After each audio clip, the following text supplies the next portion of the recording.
ಪಿಟ್ಕರಿ. ಪಿಟ್ಕರಿ ಇದು ಅಂಗಡಿ ಒಳಗಿನ ಇಡ್ತಾರ, ಮನೆಗೂ ಇಡ್ತಾರ. ಸುಮ್ಮನೆ ಏನೋ ಅವ್ರವ್ರ ನಂಬಿಕೆ ಒಳ್ಳೇದಾಗ್ತದೆ ಅಂತೇಳಿ. ಇದು ನಾನು ನೋಡಿ ತೊಗೊಂಡಿದೆ.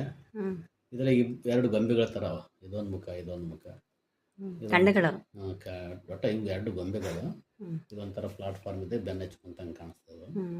ನ್ಯಾಚುರಲ್ ಆಗಿ ಒಂದು ಯಾರಾದರೂ ದೈವ ಭಕ್ತರಿದ್ದರೆ ಪೂಜೆ ಮಾಡಿಕೊಂಡು ಅದನ್ನು ಭಕ್ತಿಯಿಂದ ಕೈ ಮುಗಿಬೋದು. ಇದು ನೀನು ಅವತ್ತೇನಂದೆಲ್ಲ ನಿನ್ನ ದೇವರು